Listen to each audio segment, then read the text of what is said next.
So then we get to the point of, and all of the things I've just talked about, by the way, are applicable whether you're a corporation or whether you're not, whether you're caught by the Corporations Act. And many organisations and certainly many of our clients that are not actually caught under the Corporations Act are actually implementing whistleblower services themselves. So this isn't something that you do just because you have to under the Corporations Act. It's actually part of good governance that you are doing this. But obviously, what everyone's interested in is how does the Corporations Act work, and and what are the protections and so on and so forth. So I've broken this into two different sections. The first one is what disclosures are actually caught by the Corporations Act, because they have to be qualifying protections to actually get to qualify for the protections that are articulated in the Act. So we've broken it into two parts. So to look at what disclosures are actually caught, the first thing is that all companies, private companies and public companies that are registered under the Corporations Act are regulated entities and must comply with these laws from the 1st of July. So and think within a school, you might actually have some proprietary companies within a structure. Many of you are public companies limited by guarantee and you're caught through that mechanism. But even if you're not, the whistleblower protections and the offences still apply to you. So as a company such as CompliSpace, this information would apply to us. So where there's some confusion that it only applies to public companies and large proprietary companies is actually the fact that all public companies and large proprietary companies, they are the ones that have to have a whistleblower policy in place by the 1st of January 2020. Now, the important thing in here is all other companies still need to comply. They just don't have to have a policy, which is a weird piece of legislation, isn't it? Because how can you comply with the obligations under the Act if you actually don't even have a whistleblower policy in place? So it's pretty high risk for organisations if they don't make that step.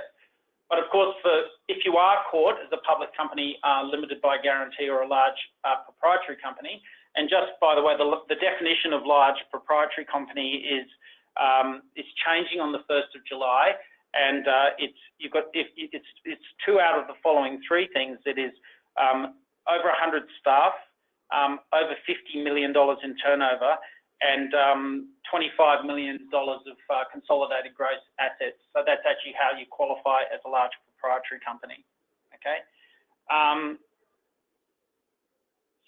And you can see that there are fines and associated with not having that in place. I suppose one of the questions I'd raise here is, well, who's enforcing this? Who's the regulator? ASIC is really the regulator, but as with, say, the Privacy Commissioner, they're not what I call proactive regulators. What that means is they don't actually actively go and look at your website or go and ask you whether or not you have a policy in place. They wait until something goes wrong and then someone blows the whistle and then you get caught and then you get fined when you don't have it in place. That's very different from some other regulators out there, and certainly those of you in Victoria who've dealt with the child protection regulations or the new laws over there, or they're not that new now, but every principal in Victoria had to sign a compliance attestation with respect to the child protection laws, and that was an active piece of work by the regulator to actually say that this is the people that need it, you need to tell us whether or not you have it.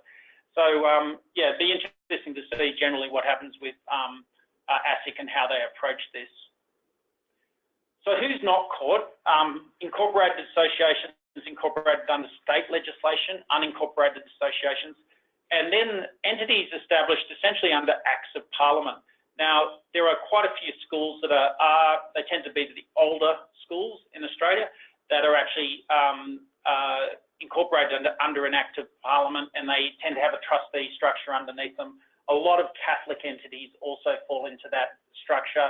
So they are incorporated under something like the Church, I think it's the Property or the Lands Act in different states, and then they're run by a board of trustees. They're not caught by the Corporations Act either.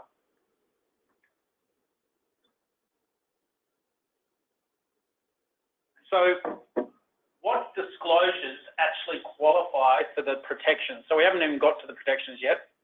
In order to be protected, 4 things need to happen. The disclosure has to be in relation to a regulated entity. Now that's a company, and we've just been through that. They need to be made to an eligible whistleblower. They need to be with respect to a disclosable matter, and they need to be made to an eligible recipient, right, or a designated Commonwealth authority. So it's a 4-step process that you need to go through to actually even work out whether the disclosure is one that qualifies for protection under the Act. There are also 2 other types of disclosures, which I'm not going to go into here. One is a public interest disclosure and an emergency disclosure. Essentially what these are is where you've made the disclosure to ASIC itself, the public interest disclosure is that if ASIC does nothing about that for 90 days, you can give them notice that you're going to disclose publicly that information. And if they don't respond to that, you can go to a journalist and you can let that information, and there's no penalties involved in that.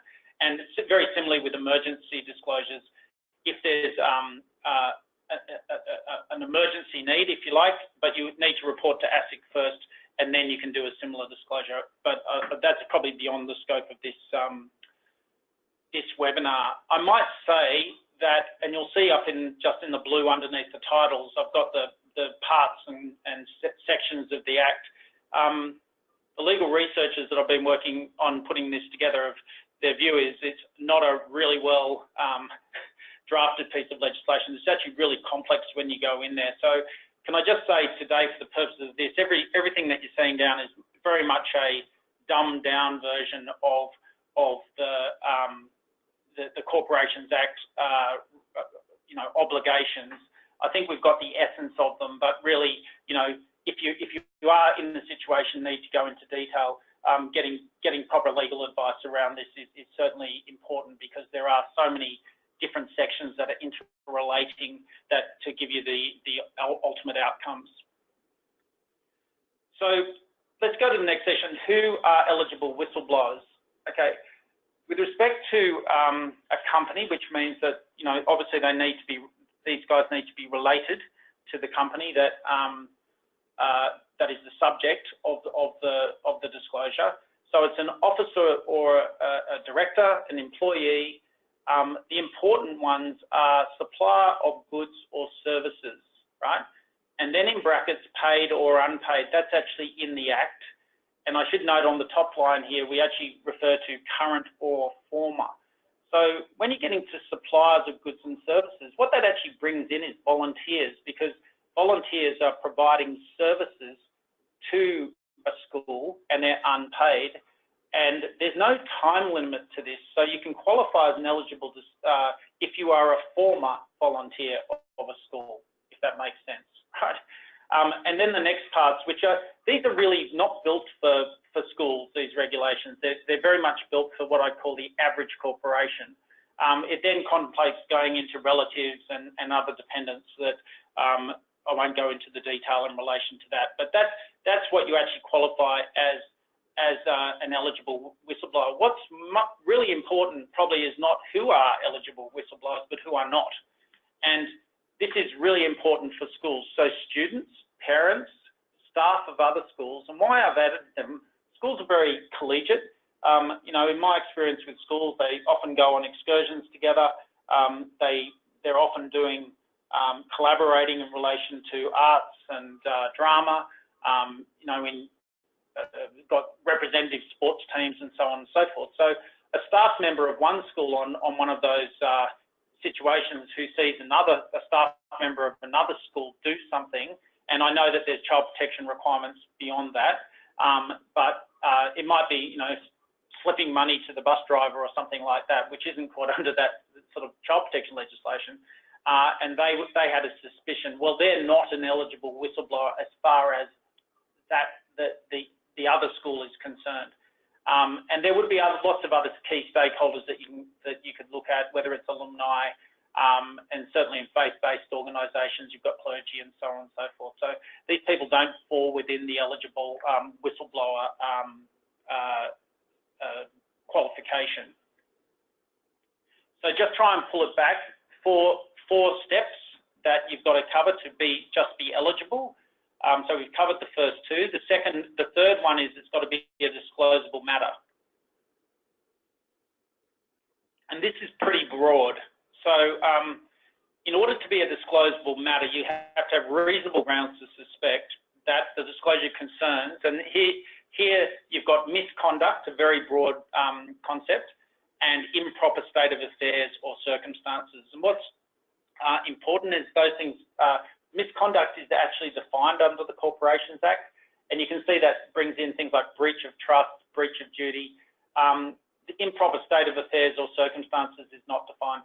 So that's actually the test as to whether or not it's a disclosable matter. I would suggest that that is very wide. So most matters would fall as disclosable matters within the Act. It's not just criminal type behaviour, but it's certainly breach of values and other things like that certainly would fall within improper state of affairs or circumstances. Interestingly enough, the Act goes beyond, it gives this broad definition, but it then, expands on it, but it doesn't limit the broad definition. And you can see it talks about offences and, imprisonment for a period of 12 months. But don't let that stuff fool you, because that isn't actually the test. The test is this, misconduct. It's a much broader test. There is one thing that's carved out, however, and that's personal work-related grievances. And this is quite a complex part of the Act as well. We've just summarised it back down here. So it excludes personal work-related grievances of the whistleblower, right? But not victimisation for actually whistleblowing. And they just give some examples there, personal conflict and so on and so forth. Now, these are exactly the sorts of things that you'd expect to run through an internal grievance procedure in your HR program. So there's three of the qualifiers. These are to qualify for protections. And the final one is that it needs to be provided to an eligible recipient. So who is an eligible recipient? Essentially, the first two, being a director or a senior manager, is both of those, if you combine them, they fall. Those of you familiar with workplace health and safety legislation would understand these definitions. Essentially, if you make or participate in a decision which affects the whole or a substantial part of the organisation, or you have the capacity to affect significant financial standing in an organisation, you would fall in the senior manager / director officer eligible recipient, okay? That would mean certainly principals, business managers, potentially go down to heads of campus. The line under that about auditors is just important to understand. This is just Corporations Act audits, which tend to be financial audits required under the Corporations Act. So they're required for large proprietary companies and public companies as well. So it's the auditors of those companies that are the ones that fall into this disclosure bucket. What it doesn't include is a workplace health and safety auditor or a child protection auditor or any other type of auditor, because we use the term audit quite broadly, okay? Now, the last one is about a person authorised by the company to receive disclosures, and why we've highlighted that is to be authorised by the company, you probably arguably need to be authorised by the board. That comes down to, the whole process of the board's relationship to this whistleblower program. And certainly from the internal discussions we've had, we would suggest that the whistleblower program itself should be approved by the board, but certainly the people authorised or the whistleblower protection officers that are actually authorised should be authorised at a board level. And that's whether they're internal or external, okay? Just note also that disclosures, they're not under the definition of eligible recipients, but disclosures can be made to ASIC, APRA, or any other prescribed authority under the regulations. I put the ACNC there because, you know, it would be a very small jump here. The bizarre thing about this whole law is half of the not-for-profits are caught because they're public companies limited by guarantee, and a lot of the other ones aren't caught. And it seems to be quite random as to whether you're being caught under this legislation or not. Depending on where this whole thing goes, it wouldn't be a very big jump for the ACNC to say, well, if you're a registered charity of a certain size, you also need to have a whistleblower program and for them to be added. So it's actually built, the law is built in such a way to be able to expand that through regulations is something that we'll probably see moving forward. In fact, there's a lot of things within this legislation which are quite confusing at the moment, and we'll talk about that in the protections. So it is likely that the regulations will follow, and they will give more clarification. So there you have it.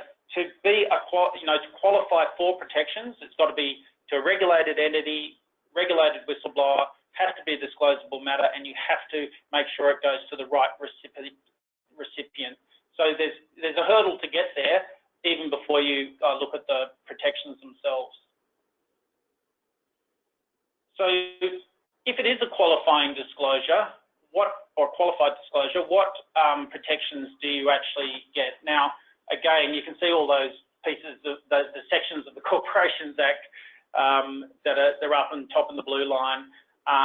We've made this really simple as far as try to explain what those protections are. Again, it's quite complex legislation. The first one is confidentiality and anonymity. Second, limited liability. Third, around prohibiting victimisation. And the last one, the bottom two really fall together because they're all about detriment and the effects that if you engage in detrimental conduct to a whistleblower, those protections then link in. So I'll go through each one of these quickly. First of all, there's no requirement under the Act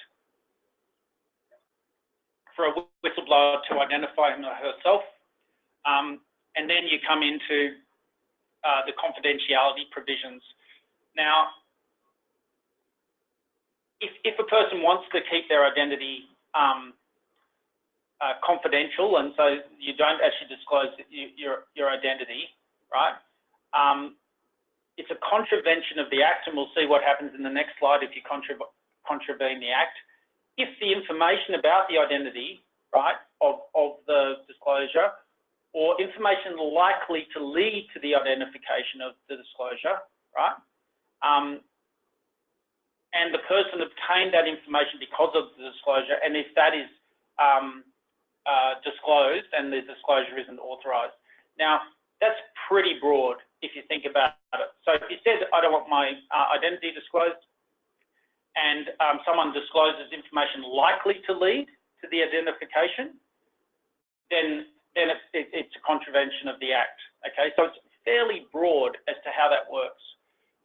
But of course, like all these things, there's a lot more under the hood.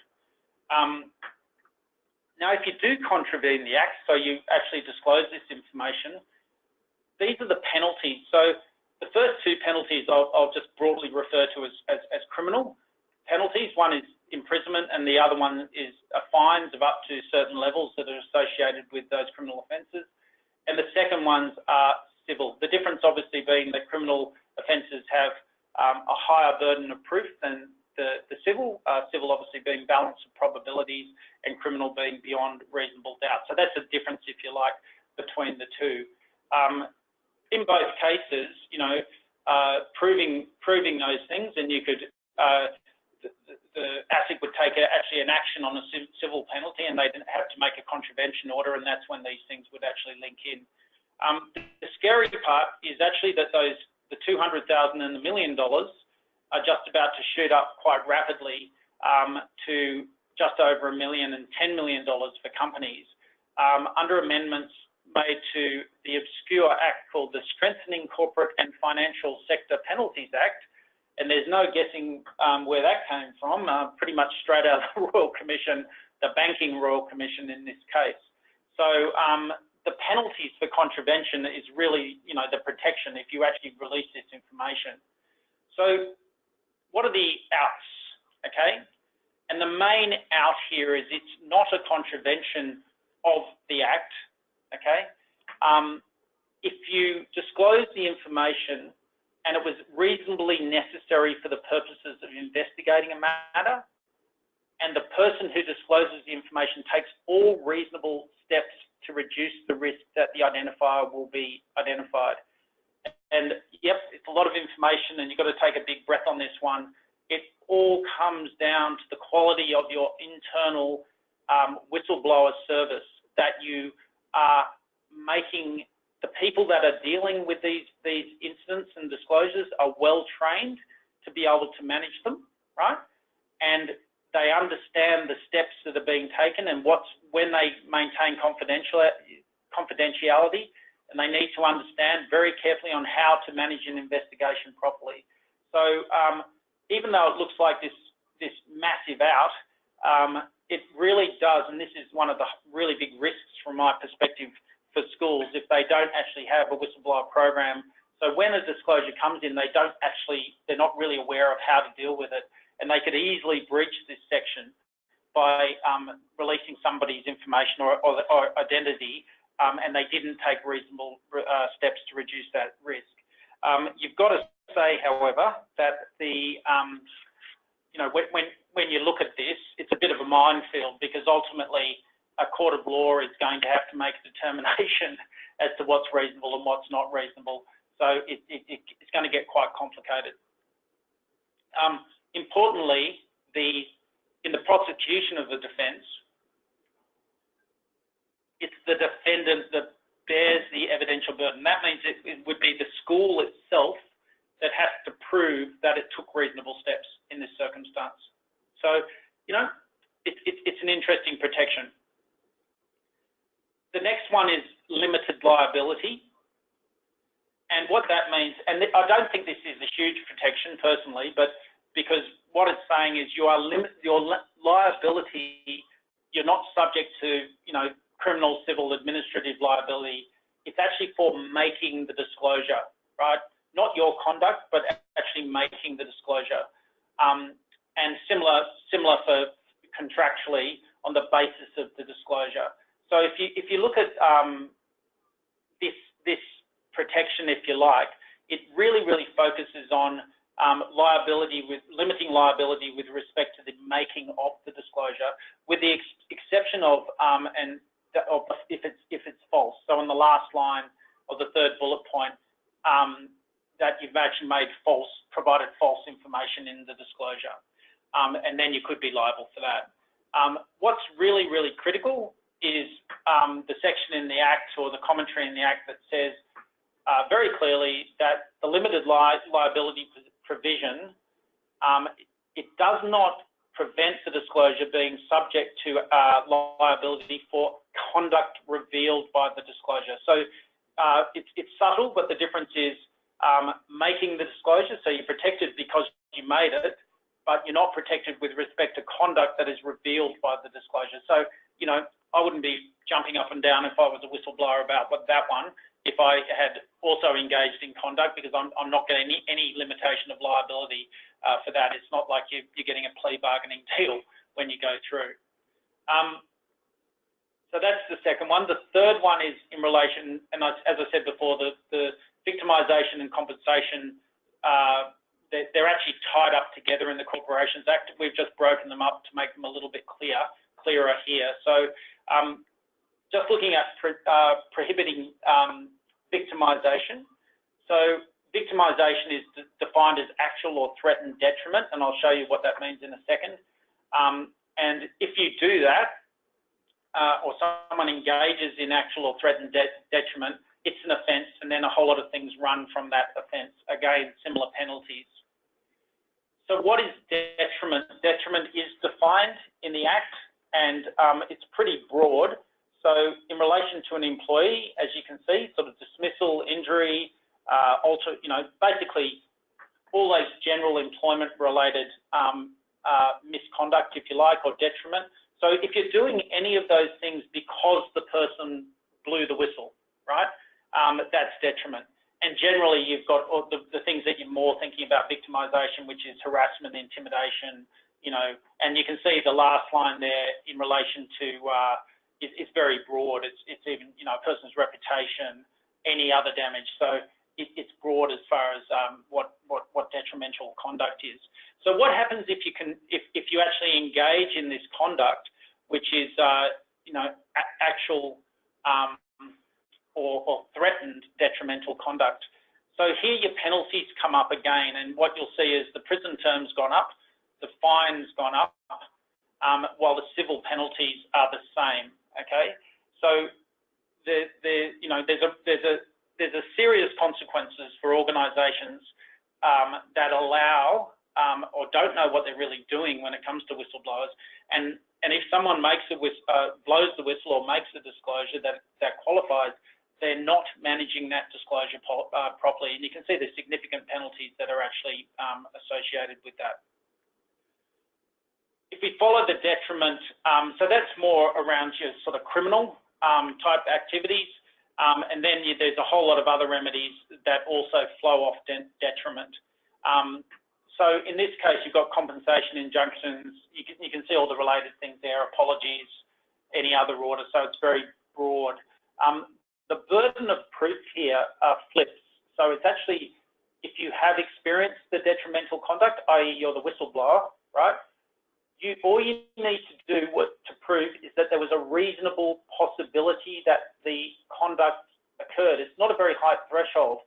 So that person has the initial onus to prove that there was a reasonable possibility. And once that onus is discharged, it's the school or the person to whom this claim is being made against who has to has shown us that the claim's not made out. So yeah, again, it's a fairly strong protection in that regard because of, as the last one was in relation to flipping the burden of proof. The other thing for schools to be aware of is this vicarious liability concept. Because it may be a person who's engaged in detrimental conduct in the school, right? If they're an employee, the school can be liable for the actions of the employee unless the school took reasonable precautions and exercised due diligence to avoid the detriment, and they actually gave effect to its own whistleblower policy. And look, this is, you know, without saying the obvious, this means you can't just afford to whack up a policy, copy it off someone else and hope for the best, because if you do and something happens and that whistleblower goes to an officer or a person who you can make a disclosure to, and so it qualifies under the Act, suddenly the school's going to be liable if it hasn't managed it properly.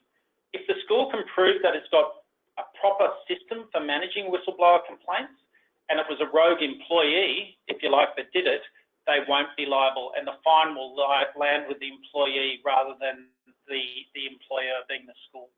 So again, this is highly simplified under the Act, and but it should give you a bit of an idea as the sort of protections that are there. They sort of fall into those four general buckets.